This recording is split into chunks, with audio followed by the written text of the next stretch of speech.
네, 인사드리겠습니다. 다원에서 수학을 가르치고 있는 문승환입니다.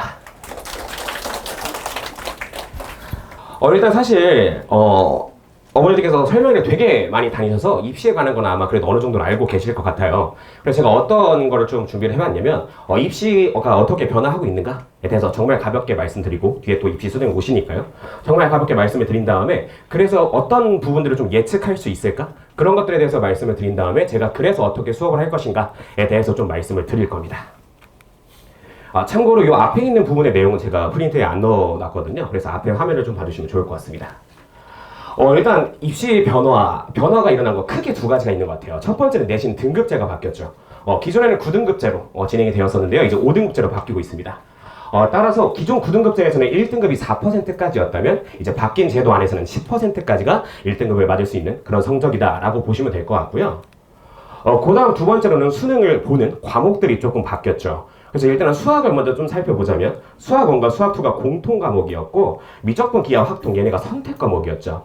그래서 보통의 이과 학생들은 미적분 아니면 기하, 사실상 미적분을 엄청 많이 선택을 하고요. 이제 문과 학생들 같은 경우에는 확통을 선택하는 그런 양상을 보였었는데요. 이제 바뀐 제도 안에서는요, 기존의 수원 수투였던 대수랑 미적분 1, 그리고 확률과 통계를 무조건 시험을 치릅니다. 선택 과목 개념이 없어졌다라고 보시면 될 것 같고요. 그 다음 두 번째로는 다른 과목들을 살펴볼 건데, 일단 기본적으로는 그냥 선택의 개념이 없어졌다라고 보시면 될 것 같고, 제가 봤을 때 다른 과목들 중에서 가장 변화가 큰 과목이 사회랑 과학인 것 같아요. 기존의 수능 체계에서는 사회와 과학이 이렇게 수많은 과목들, 대부분 2학년이나 3학년 때 배우죠. 이 과목들 중에서 최대 2과목을 선택을 해서 수능을 치렀다면요, 이제 우리 아이들 같은 경우에는요, 1학년 때 배우는 통합 사회와 통합 과학을 공통 과목으로서 수능에서 치르게 될 겁니다. 가장 큰 변화는 이렇게 두 가지인 것 같은데요. 그래서 이 두 가지 변화 때문에 어떤 부분들을 좀 예측할 수 있을까, 제가 한번 생각을 좀 해봤어요. 일단 첫 번째는 아까 말씀드린 것처럼 내신 1등급을 맞는 난이도가 하락했다라고 보시면 될 것 같아요. 아까 살펴본 것처럼 4%에서 10%로 2배 넘게 상승을 했기 때문에 우리 아이들이 1등급을 받을 수 있는 가능성이 좀 높아졌습니다. 근데 얘를 뒤집어서 생각을 해보면요, 1등급을 만약에 맞지 못한다? 그럴 경우에는 그 리스크가 이전에 비해서 조금 더 커졌다, 꽤 많이 커졌다 라고 보시면 될 것 같아요. 그래서 앞에 화면을 다시 한번 보시면 알겠지만, 기존의 1, 2등급, 얘네가 합쳐서 거의 1등급 포지션을 차지를 하는 거고, 기존의 3, 4등급이었던 친구들이 2등급 포지션을 차지한다라고 생각하시면 될 것 같아요. 그래서 만약에 1등급을 못 맞는다, 그럼 기존 체계에서 3등급 혹은 4등급 정도의 포지션에 위치하게 되겠구나 라고 생각해 주시면 될 것 같아요. 따라서 만약에 정말 최상위권을 노리고 있는 학생이다 일 경우에는요, 정말 전부 다 1등급을 맞는 그런 과정까지도 좀 생각을 하셔야 될 것 같아요.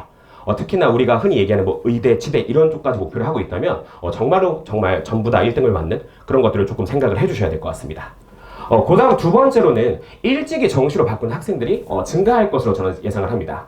이 부분은 왜 그렇게 생각을 했냐면요, 아까 변화가 제일 큰 부분 중에 하나가 이제 사회랑 과학 부분이다라고 말씀드렸잖아요. 근데 사실 기존 수능 체계에서는요, 우리 아이들이 보는 사회나 과학을 2학년 때나 3학년 때 보통 바꿉니다. 배웁니다. 그래서 대부분의 학생들이요, 그러니까 지금 제가 가르치고 있는 학생들도 보통 언제 수시로 갈지 정시로 갈지 확정을 보통 짓냐면요, 조금 빠른 친구들은 2학년 여름방학 때, 그때쯤이면 이제 학교 생활이 절반 정도 지났으니까 나 수시로 될지 안 될지 어느 정도 판단이 서잖아요. 그러다 보니 그때 조금 빠른 친구들은 2학년 여름방학 때, 아니면 2학년 마치는 겨울방학 때 보통 결정을 할 경우가 굉장히 많습니다. 그렇게 하는 이유 중에 하나가 뭐냐면, 아까 말씀드린 것처럼 사회랑 과학이 2학년 때 배우는 과목이다 보니까 사실 수시를 대비를 하는, 내신 대비를 하느라도 그러니까 수능과 아예 결이 틀어지지는 않는다라는 거죠. 그래서 일단은 끝까지 좀 성적을 보고 나서 3학년 때 확실하게 정시 대비를 했었다면 아마 이제 바뀐 체제 안에서는 정말 빠르게 바꾸는 친구들이 많을 거예요. 왜냐면 아까 말씀드린 사회랑 과학이 1학년 때 배우는 과목이거든요. 그러다 보니까 일단 1학년 때 수업을 듣고 나서 2학년이 되었어요. 그럼 2학년 때 배우는 과학이랑 이제 사회 같은 경우에는 수능 출제 과목은 사실 아니거든요. 그러다 보니까 우리 아이들 과감하게 수능으로 돌리는 친구들 많아질 거라고 생각을 합니다. 실제로 우리 학생들이요, 어머니들께서 어떻게 생각하실지 모르겠지만 굉장히 과감하고요, 단호합니다. 진짜 그래요. 실제로 제가 학생일 때에도요, 저는 3년 내내 정시 준비를 했습니다. 왜냐면 저가 이제 대학을 갈 때에는 정시가 트렌드고 이제 수시도 조금씩 확대하고 있는 추세라서 여전히 트렌드 정시였기 때문에 저는 3년 내내 정시를 준비했고 물론 결론은 저 수시로 갔긴 했습니다. 네, 저는 특기자 전형으로 결국 가긴 했는데요. 그래서 3년 내내 정시를 준비하면서 저 실제 내신이 어땠냐면요. 내신 그래서 다 합친 게 4.3등급이었고요. 예, 공주 3대 부고긴 합니다만 그래서 4.3이면 좀 예, 지금 표정들이 많이 갈리시는데 예, 4.3이요. 물론 수학은 전부 다 1이었어요. 예, 수학이 이렇게나 중요합니다. 그리고 심지어 저는요, 그 일본어. 예, 저는 수능 준비했으니까 일본어 정말 필요 없잖아요. 심지어 이과니까. 그래서 저 일본어 8등급이었습니다. 그럴 정도로 우리 학생들 겁이 없어요. 과감합니다. 그래서 과감하게 아마 트는 학생들이 많지 않을까라고 생각을 하고요. 그다음 마지막 세 번째로는 수능의 변별력이 하락되었다라고 보시면 될 것 같아요. 아까 말씀드린 것처럼 뭐 사회과학도 1학년 내용으로 가고, 그다음 수학 같은 경우에도 원래는 이제 선택 과목이라는 개념이 있었죠. 미적분, 기하, 확통 이렇게였는데 여기서 그냥 아예 확통만 봐버리잖아요. 근데 이 세 과목 중에서 굳이 난이도를 정한다면 확통이 사실 제일 쉬운 과목이에요. 그러다 보니까 수능의 변별력이 좀 약화되었다라고 볼 수가 있고요. 그래서 정시의 수시화 가능성이 굉장히 높다라고 보는데요. 요 얘기는 공식적으로 발표한 건 없습니다만 제가 건너 들은 내용이에요. 상위권 대학에서 크게 이제 좀 이 수능이 조금 변별력이 떨어지다 보니까 크게 세 가지를 좀 전략을 발표를 했는데요. 첫 번째로는 일단 그 서류 면접을 강화한다라는 거. 두 번째로는 이 수능을 원래는 수능을 보고 나면 성적표에 등급도 나오고 그 다음 표준 점수가 나오잖아요. 그래서 등급이 같더라도 이 표준 점수 가지고 누가 더 우위에 있는지 판별을 할 수가 있었는데요. 이 수능 등급을 정말 말 그대로 수능 등급만 반영하는, 마치 어떤 느낌이냐면 수시에서 우리가 최저 등급이라는 게 있잖아요. 약간 그런 용도로만 사용을 하겠다? 마치 자격 시험화 됐다라고 생각하시면 될 것 같아요. 그렇게 반영하는 게 두 번째 방법이고, 세 번째는 정시에서도 면접을 강화하느니 마느니 하는 얘기가 한간에 떠돌고 있습니다. 그러다 보니까 아무튼 수능의 변별력이 굉장히 약화되고 있구나 라고 생각해 주시면 될 것 같고요.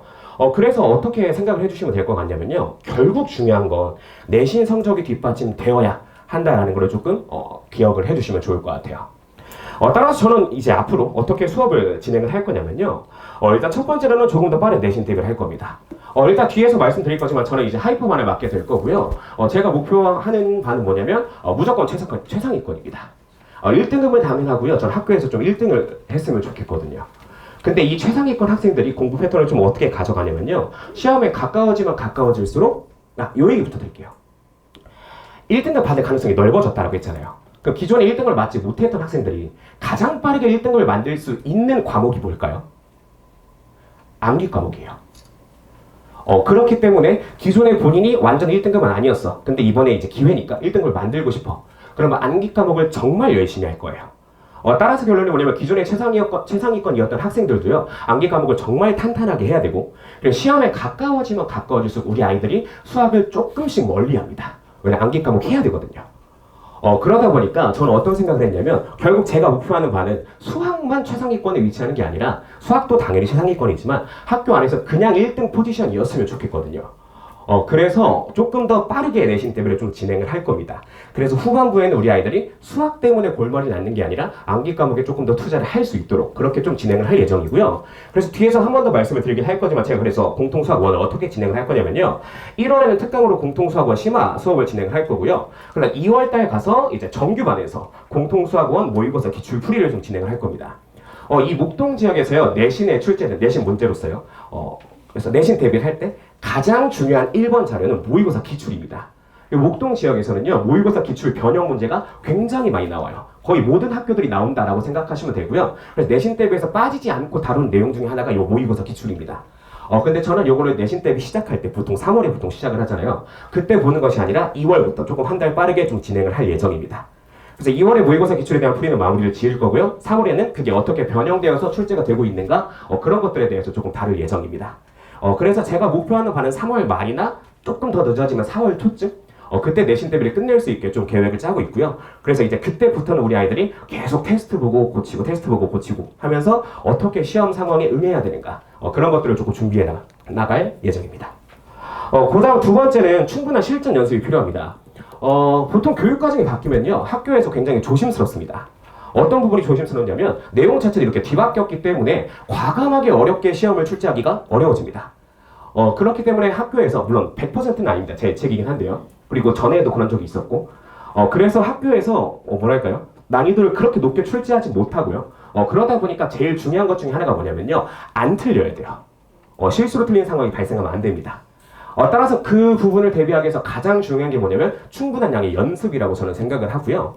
그래서 저는 어떻게 진행을 할 거냐면요. 1, 2월부터 오전에 내신 대비 테스트를 조금 진행을 할 예정입니다. 어떻게 진행할지는 스케줄표 같은 거 뒤에서 조금 자세하게 말씀을 드릴게요. 그 다음 세 번째로는 집요한 과제 관리가 좀 들어갈 건데요. 제가 목표하는 거는 최상위권이다라고 말씀을 드렸죠. 최상위권 학생들한테 가장 중요한 것 중에 하나가 뭐냐면 단 하나도 빠지면 안 됩니다. 따라서 결론이 뭐냐면 저희 학원 시스템이 어떻게 되냐면요. 여기 2층에 강의실들이 쫙 있잖아요. 그 다음 지하 1층에 교무실이랑 저희 스터디 카페가 있습니다. 근데 여기 2층 같은 경우에는 이제 직원분들께서 문 단속을 해주시고요. 그러니까 지하 교무실이랑 스터디 카페는 마지막에 퇴근하시는 선생님이 문 단속을 하고 귀가를 합니다. 제가 그걸 정말 많이 해요. 왜 그러냐면요. 뒤에 한 번 더 말씀드리긴 할 건데요. 저는 숙제를 다 못 태울 시에 남겨서 끝내고 보냅니다. 그럼 애들이 걱정해요. 선생님, 막차 끊겨요. 그래, 또 택시 타줄게. 네, 그럼 이제 애들이 할 말이 없어지죠. 네, 그러다 보니까 저는 웬만하면, 물론 요즘에는 조금 느슨하긴 하긴 해요. 왜냐면 아직 제가 벌써 하이퍼번을 받았거든요. 여름방학 때부터 받았는데, 그래서 아직 사실 중학생이잖아요. 예비 고1이라고 부르지만 중학생이잖아요. 제가 가끔 애들한테 너네 초졸이다 이렇게 얘기하거든요. 아직 애기란 말이에요. 그래서 너무 늦게까지는 할 수가 없어서 아무리 늦어도 한 12시 반? 이 이전에는 좀 보내려고 하고 있긴 한데요. 아마 3월부터는 제가 한없이 좀 남길 예정이긴 합니다. 그래서 제가 문단속할 때가 굉장히 많아요. 힘듭니다. 네, 아무튼 근데 그렇게까지 해야 우리 아이들도 조금 더 집요하게 완성해 나갈 수 있을 것 같아서 그렇게 운영을 하고 있는 중입니다. 네, 이제 제가 맡게 될 정규반에 대해서 좀 안내를 드리도록 할게요. 아까 말씀드린 것처럼 저는 예비고일 하이프반을 운영을 지금도 하고 있고요. 11월 8일 금요일에 개강한다라고 일단 적어 놓긴 했습니다. 이때부터 제가 이제 미적분원 과목을 다시 좀 시작을 할 거라서 이때 개강일로 적어 놓긴 했는데요. 계속 말씀드리고 있지만 저는 여름부터 개강했다라고 말씀을 드렸잖아요. 그래서 현재 저희 반에서 어떤 수업을 진행을 하고 있냐면 대수, 그러니까 기존 교육과정에서 수학 1이겠죠. 거기 수업을 진행을 하고 있고요. 이 과목의 특징이 뭐냐면 3개의 대단원으로 구성되어 있는데 이 3개의 대단원이 아예 다른 주제를 가지고 얘기를 해요. 그러다 보니까 혹시나 조금 더 빠른 입반을 원하시는 분들은요, 수업 스케줄표를 조금 이제 상담실에 문의를 해서 확인을 하셔가지고요, 먼저 들어오셔도 상관없습니다. 그러니까 이때부터는 미적분 1, 그러니까 기존 교육과정에서 수업이 시작되는 시기다라고 보시면 될 것 같아요. 그래서 일단은 대상은 대수랑 미적분 1을 2회 이상이라고 일단 기준을 잡아놓긴 했는데요. 2회는 그냥 명목상이라고 보시면 될 것 같고, 중요한 건, 계속 말씀드리겠지만, 네, 확실한 1등급. 그리고 전교 1등을 목표로 하는 학생들을 데리고 수업을 할 예정이고요. 그래서 빡셉니다. 제 반에서 퇴원이 나는 학생들 대부분이 보통 어떤 것 때문에 퇴원이 나냐면요. 힘들대요. 네, 그래서 저는 좀 빡세게 시킵니다. 근데 저는 그렇게 생각해요. 세상을 뒤흔들 천재가 아니라면 네, 저는 하는 만큼 나온다고 생각을 합니다. 그렇기 때문에 좀 빡세게 시킬 예정이고요. 그래서 그렇게 할 수 있는 학생들만 보내주시면 좋을 것 같아요. 그렇기 때문에 제가 사실 빡세게 운영을 하는 거라서 30명 제한을 좀 뒀습니다. 사실 저한테 손해거든요. 제한 인원 두는 거. 근데 제가 이번에 여름방학 때부터 조금 일찍 개강을 한 거잖아요. 이번 여름방학 때 여름방학 때부터 수업을 하면서 조금 욕심이 많이 생겼어요. 이 아이들을 이제 수업을 하다 보니까 얘네가 과연 어디까지 올라갈 수 있을까? 라는 생각이 조금 수업을 할 때마다 좀 들어요. 그러다 보니까 조금 더 빡세게 해야겠다 라는 생각이 들고, 네, 그래서 정원 제한을 조금 뒀습니다. 그래서 혹시나 입반을 원하신다면 빠른 신청. 네. 그다음에 그래서 제가 수업하는 유일한 시간은요, 월요일과 금요일 6시부터 10시까지인데요. 교재 같은 경우에는 크게 제가 2가지로 분류해서 좀 드렸는데요. 그 프린트 보시는 것보다 그 브로셔도 받으셨죠? 거기에 이제 좀 더 자세하게 적어드렸으니까 그것까지 보시면 될 것 같고요. 일단은 저는 선행교재는 내신 대비형 교재가 조금 다른 방향으로 진행이 되는데요. 선행교재, 예를 들어서 저는 이제 개강하고 나면은 이제 미적분 1 수업을 할 거라고 했잖아요. 그때 사용되는 교재다라고 보시면 될 것 같아요. 선행교재는 그래서 모의고사 기출 문제집들이랑 시중 문제집에서 선별을 해서 교재를 구성을 하고 있고요. 내신 대비형 교재는 좀 종류가 다양하게 나갑니다. 일단 첫 번째 진도 나갈 때는요, 모의고사 기출도 당연히 하고 기출 변형 문제들, 그리고 기출 변형이 아니더라도 이제 내실 기출 문제들 중에서 조금 이거 꼭 봐야 된다 싶은 문제들 있잖아요. 그런 것 같이 담아서 진도형 교재를 구성을 하고 있고요. 그 다음에 모의고사 기출 모음도 주기적으로 나갈 겁니다. 왜냐 아까 말씀드린 것처럼 모의고사 기출 중요하다라고 했기 때문에 여러 번 반복해서 완벽하게 마스터를 해야 되거든요. 그래서 좀 자주 나갈 거고요. 세 번째 오답률 50% 이건 뭐냐면 제가 이제 매일매일 테스트를 본다라고 했잖아요. 그래서 이 테스트를 봤던 것들. 근데 테스트 결과를 항상 이렇게 좀 표로 기록을 해놔서 오답률까지 자동으로 계산되게 이렇게 해놨거든요. 그래서 오답률이 높은 문제들이 보통 아이들이 많이 어려워하는 혹은 실수가 많이 나는 그런 문제들이다 보니까 이 오답률이 조금 높은 문제들 모아서 다시 좀 아이들한테 뿌리고 있고요. 마지막 기타로는 이제 학교별 부교재나 프린트 변형 문제들. 요거 생각하셔야 돼요. 어머니가 집에 돌아가시면요. 죄송합니다. 그러니까 집에 가셔서 우리 아이들한테 이제 꼭 강조해서 좀 얘기해야 될 것 중에 하나가 뭐냐면요. 제발 학교 수업 좀 들으라고 하세요. 제가 항상 아이들한테 그리고 학부모님들께도 말씀드린 것 중에 하나가 뭐가 있냐면요. 시험에 출제될 확률이 가장 높은 내용은 제가 수업한 내용이 아니라고 얘기를 해요. 가장 출제 확률이 높은 건 학교에서 다룬 내용들입니다. 왜냐면 그분들이 출제하시잖아요. 그렇기 때문에 제발 학교 가서 수업 듣고 학교자료 여러 번 반복해서 보라고 합니다. 근데 사실 다 선행하고 가잖아요.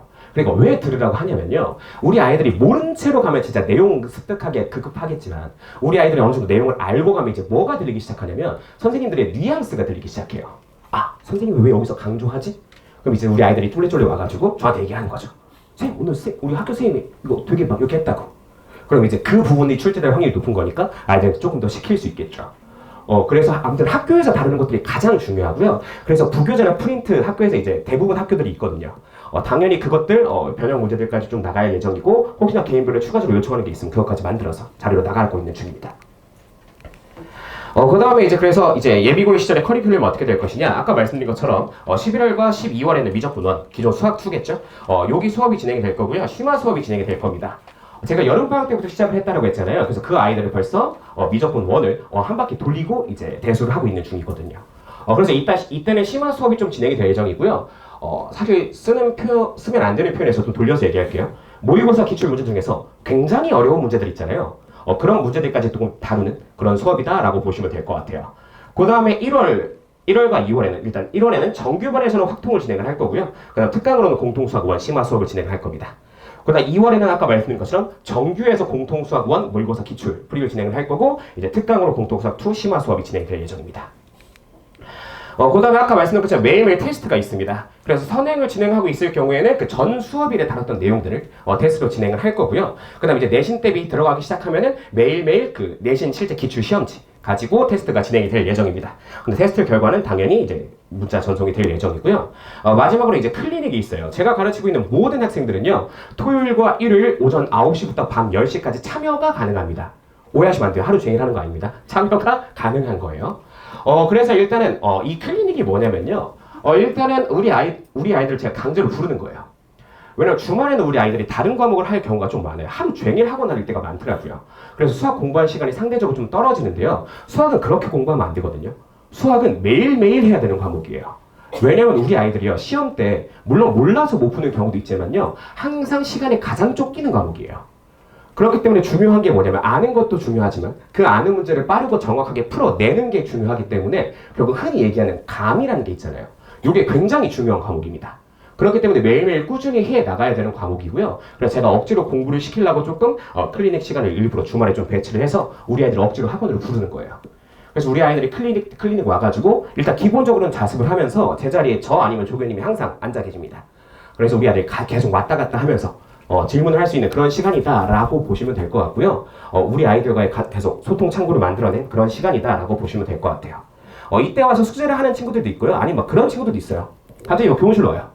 뭐 질문 있니? 이렇게 물어보면 질문 없대요. 왜 왔니? 이러면 이제 자기 이제 얘기를 풀기 시작하는 거예요. 막 그런 친구들도 있는데 아무튼 그렇게 클리닉이 조금 운영이 되고 있다라고 보시면 될 것 같습니다. 그래서 클리닉 같은 경우에는 그래서 입안 기준을 말씀을 드리면 월금 수업이니까 클리닉 전 수업일이 금요일일 거 아니에요. 그래서 금요일에 이제 귀가하기 전에 제가 아이들한테 물어봅니다. 숙제 검사랑 숙제 지정해주고 나서 이제 우리 아이들한테 클리닉 무슨 요일 몇 시에 올래? 이렇게 물어봐요. 그럼 아이들이 직접 매주 상황이 다를 거 아니에요. 그래서 무슨 요일 몇 시에 오겠습니다 라고 얘기를 하면 지금 앞에 보이시는 것처럼 제가 기록을 해놓고요. 특히나 제가 아까 말씀드린 것처럼 뭐 숙제 못하고 가는 친구들도 있고 막 그렇다고 했잖아요. 그럴 경우에 여기다가 숙제 재검사해야 된다 이렇게 비고란에 적어놓고 이런 식으로 조금 관리를 하고 있습니다. 그래서 클리닉 도착 예정 시간을 적어놓고 혹시나 30분 이상 지각을 하게 되면 집에도 이제 연락이 가는 그런 시스템이다라고 보시면 될 것 같아요. 네, 이제 마지막으로 특강. 저 끝난 줄 알았대요. 마지막으로 특강 안내까지 드리고 빠르게 내려가 보겠습니다. 일단 아까 말씀드린 그 특강은요 1월과 2월 거쳐서 진행이 되고요. 공통수학 1, 공통수학 2 이렇게 진행이 될 겁니다. 그래서 월수금 낮 시간에 진행이 된다라고 보시면 될 것 같고요. 마지막에 내신 대비 테스트 이거 다시 한번 말씀드릴게요. 아까 말씀드린 것처럼요 시험 연습하는 거 굉장히 중요합니다. 왜냐하면 중학교 때 시험에 비해서 시험 자체가 굉장히 어려울 거예요. 그렇기 때문에 시간 관리하는 연습도 굉장히 중요하고 저는 그래서 충분한 횟수의 연습이 필요하다라고 생각을 해요.